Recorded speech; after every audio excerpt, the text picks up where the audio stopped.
What is the best killer of pain, of torment, of agony? Mental one, psychic one. It is always duty, commitment, and compassion. Duty towards whatsoever you may assign. Duty to principles, duty to gods, duty to rectitude. Principles that you worked out in your ethos. You know, there's a saying that ethos or character sows faith. Then you have to confront them and deal with them. Compassion, that is commitment, committement to things that are right, to things that are beautiful, to things that are true. Moreover, what is the meaning if you lose all meaning? As a mortal human being, you coin meanings, taking your hammer and anvil, and each time your life is destroyed in shatters, you coin a new meaning.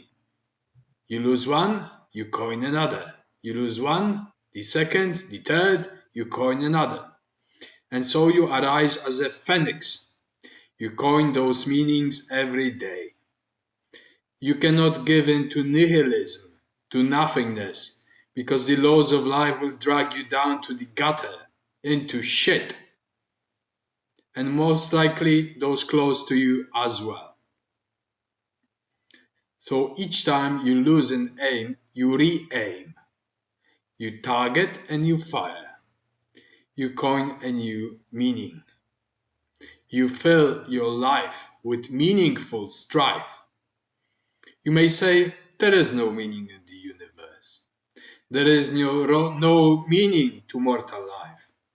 But you can strongly, fiercely coin it anew. You may say that I find comfort and consolation in my heathen gods and goddesses. But it is not that I seek consolation from them, but commitment to them. It is my free will to decide, as a mortal, to commit to my gods. It is my will to decide, as an autonomous, free-willed person, to commit to whatsoever I please. And it is often the bigoted, the stupid, the religiously deluded that try to force upon your free will the bigoted bullshit religions, the bullshit morality, the weakling ethos. And they find meaning in that while they haven't even touched the surface of existence. If you live through a deep life, an abysmal life of experiences, super mundane if they may, then you need to forge your meanings to find coordinates. And within those coordinates that are often dynamic, you navigate with a strong spine and ethos, with principles that you derived as wise, in effects, in total effects, in end effects, not in your intention or goodwill or bullshit. There is a saying also that hell is paved with good intentions and deeds.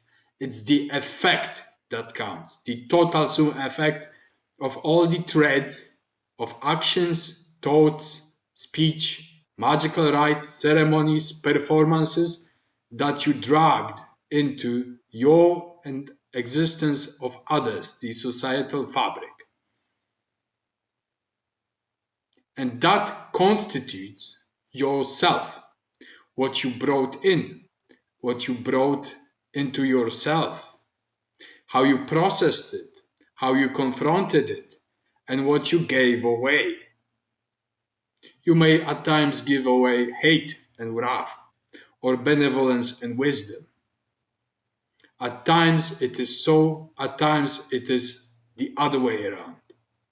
Nevertheless, the stronger you are, the more principled, the more wisdom and ethos you derive, the more you observe what in effect brings good purpose, good meanings, and you hold on to that. You may be swayed left and right by religious nationalistic idiots, by all forms of psyops, magical ops, by more nasty side of the dead or demonoids. That doesn't matter. It's up to you.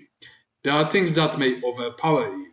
There are things that may force your mind to do this or that, or your emotions to do this or that. However, if you coined yourself gnoti se auton, you return to your nature. And if your nature is strong, if your nature is noble, that means that you crystallized something worthy of yourself. Otherwise, if you're like a spineless amoeba that shakes left and right like a flag, that means that you didn't develop yourself as a humane being. It means that you are not within the definition of a human being, not to dehumanize you. Animals have natures pertaining to themselves. A lion giving Christians to devour will devour them with pleasure, tearing them to shreds and eating their flesh. Now, a human being that cannot define himself through higher things, through humaneness, through virtues and values and wisdom that is pertaining to human civilized condition of various civilizations and wisdoms, didn't develop his humaneness, is not deserving the title of a fully fledged human being. He's not even an animal, because animals have their own pride in their nature. If a human being didn't develop his humaneness, he may be worse than a beast, more cruel, more stupid, more arrogant, more ambiguous, more foolish, more weak. If we give meek, stupid fools power or gold, like if we give weak, stupid sheep flock of Christians power or gold, they won't turn into lions. They never did. They turn into complete swine. So it is up to the constitution of a mortal man to develop his spine and ethos, not to be turned into a total pig when he gets power or gold. This is the best confrontation. If you are superior in nature, you are capable of withstanding that and commanding yourself at ease, no matter what is the situation. If you're a pig or a sheep that is meek, weak, and all praying, and all of a sudden get some gold, or some sex, or some fame, or some power, he usually turns into a complete pig. Apotheosis of Judeo-Christianity. For example, your new Emperor Trump, contempted by all. This is the arch defecation of Judeo-Christianity. No fucking cherry picking. This is the apotheosis of your Judeo-Christian bullshit. What was the apotheosis of Greco-Roman times? Emperor Julian was the apotheosis and the final fruit of hedonism and classical antique. What happened to him? He was a philosopher, emperor, general, reformer, an initiate in mysteries, a pontifex of many mysteries. He was stabbed to death by such a Christian treacherous pig. Thank you.